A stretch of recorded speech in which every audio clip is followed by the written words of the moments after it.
Assalamualaikum warahmatullahi wabarakatuh. Kami dari kelompok B4 akan mempresentasikan mini proposal dengan judul Pengaruh Pemberian Ekstrak Etanol Daun Belimbing Wuluh Averhoablimbi L terhadap profil farmakokinetik kaptropil pada mencit galur Swiss Webster.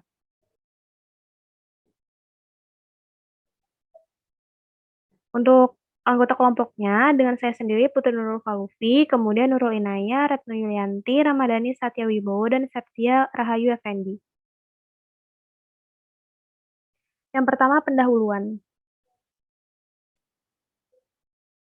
Hipertensi adalah suatu penyakit yang terjadi karena adanya peningkatan tekanan darah sistolik lebih dari 140 mm Hg dan tekanan darah diastolik lebih dari 90 mm Hg pada dua kali pengukuran dengan selang waktu 5 menit dalam keadaan cukup istirahat atau pada keadaan tenang. Kaptropil adalah sulfhidril adalah penghambatan aktif angiotensin converting enzyme atau AC secara oral dan banyak digunakan dalam pengobatan hipertensi dan gagal jantung kongestif. Daun belimbing wuluh atau Averrhoa blimbi merupakan tanaman yang tumbuh dan ditanam di Asia sampai perbukitan Asia Tenggara, dan tanaman ini tersebar secara luas di Indonesia. Maka tidak heran belimbing wuluh atau Averrhoa blimbi menjadi salah satu tanaman obat tradisional masyarakat di benua Asia. Bagian daunnya berkhasiat untuk mengatasi hipertensi, antipiretik, mengobati gondongan, antibakteri, dan mengatasi rematik. Selanjutnya, keterbaruan penelitian menggunakan ekstrak etanol daun belimbing wuluh dengan subjek uji mencit putih galur Wester. Penggunaan mencit sebagai hewan uji karena siklus hidupnya yang relatif pendek, jumlah anak per kelahiran banyak, variasi sifat-sifatnya tinggi, mudah ditangani, dan sifat anatomis dan fisiologisnya terkarakteristik dengan baik. Kemudian penelitian ini bertujuan untuk membuktikan pengaruh ekstrak daun belimbing wuluh pada farmakokinetik kaptopril jika diberikan secara bersamaan tanpa jeda waktu.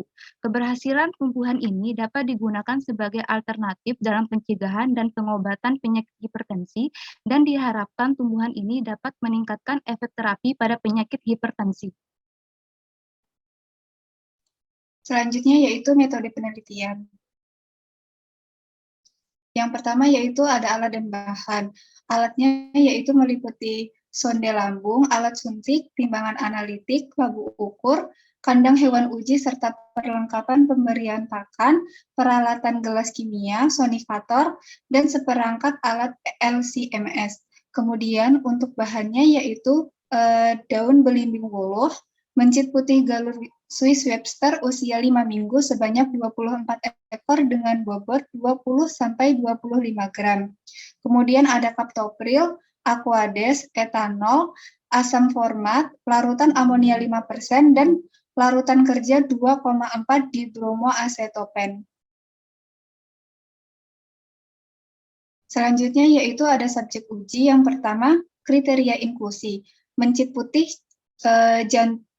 putih jantan galur Swiss Webster usia 5 minggu dengan berat badan 20-25 gram, gerak aktif dan tidak ada kelainan anatomis, belum pernah digunakan dalam penelitian.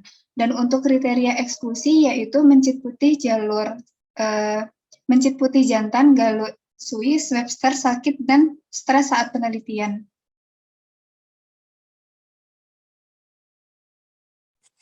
Baik, selanjutnya di sini ada pembuatan ekstrak daun belimbing wuluh.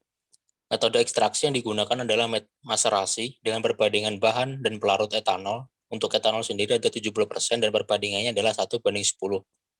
Simplisia daun belimbing wuluh sebanyak 70 gram direndam dengan etanol 70% sebanyak 700 ml selama 3 hari dan diaduk setiap 1 kali 24 jam selama 5 menit.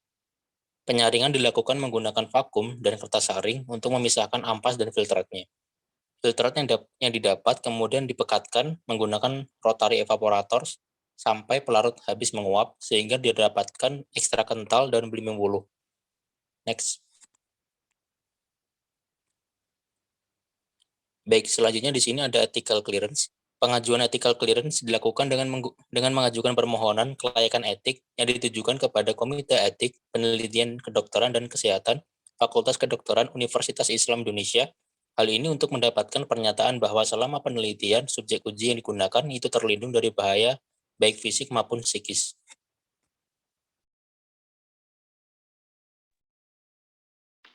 Selanjutnya yaitu skema penelitian. Pengaruh pemberian ekstrak etanol daun belimbing wulu Averrhoa blimbi terhadap profil farmakokinetik kaptropil pada mencit galur Swift-Webster.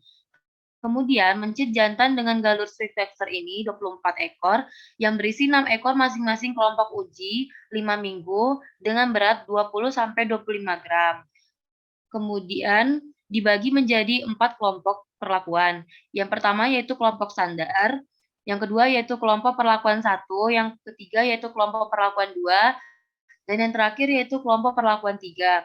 Masing-masing dari keempat kelompok tersebut diambil sampai plasma darah melalui vena yang terletak di ekor secara bertahap dengan menit ke-30, 45, 60, 120, 180, 300, dan 420 setelah 1 jam perlakuan.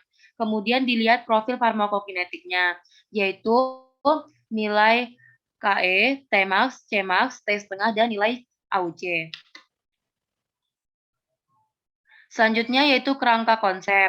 Kerangka konsep tersebut terbagi menjadi 3 variabel, yaitu variabel bebas, dosis ekstrak daun belimbing wulu. Kemudian untuk variabel terikatnya yaitu konstanta eliminasi, Tmax, Cmax, T setengah, dan nilai AUC.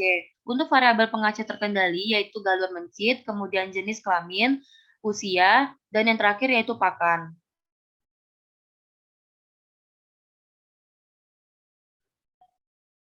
Kemudian, validasi metode. Pada penelitian ini, validasi metode dilakukan dengan menggunakan liquid chromatography mass spectrophotometry LC-MS.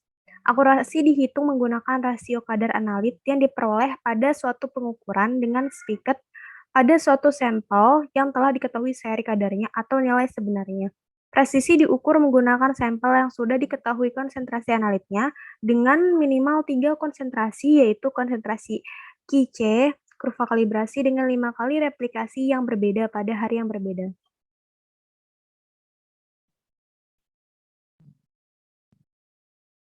Selanjutnya yaitu uji utama. Yang pertama, pembagian kelompok. Uji utama dilakukan dengan beberapa kelompok perlakuan yang terdiri dari 4 kelompok, yaitu kelompok standar, kelompok perlakuan pertama, kelompok perlakuan kedua, dan kelompok perlakuan ketiga. Selanjutnya yang kedua, perlakuan. Pada penelitian ini terdapat 3 kelompok uji, yang dimana sampel plasma diambil sebanyak 0,5 milisampel secara berkala mulai dari menit ke-30, 45, 60, 120, 180, 300, dan 420 setelah 1 jam perlakuan. Kemudian yang ketiga yaitu pengujian dan pengambilan darah sampel. Prosedur pengambilan sampel darah yaitu diambil dari vena ekor, darah yang diuji yaitu bagian plasma darah. Kemudian divortex selama 30 detik dan disimpan pada suhu 25 derajat Celcius selama 30 menit. Kemudian larutan diaduk selama 30 detik dan disentrifugasi pada 12.000 rpm selama 5 menit. Dan dilakukan supernatan, dipindahkan ke dalam botol auto sampler sebelum 5 mikroliter dan diinjeksikan ke dalam sistem kromatografi cair, spektrofotometri massa.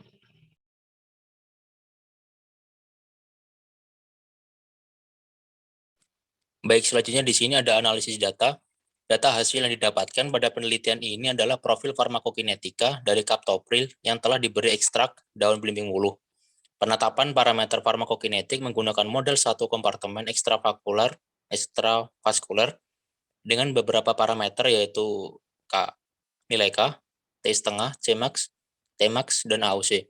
Analisis statistik dilakukan menggunakan program SPSS dengan uji ANOVA satu arah atau one way ANOVA. Baik, sekian presentasi dari kami kelompok 4. Kami ucapkan terima kasih banyak atas perhatiannya. Semoga dapat bermanfaat bagi kita semua. Wabillahi taufiq wal hidayah. Wassalamualaikum warahmatullahi wabarakatuh.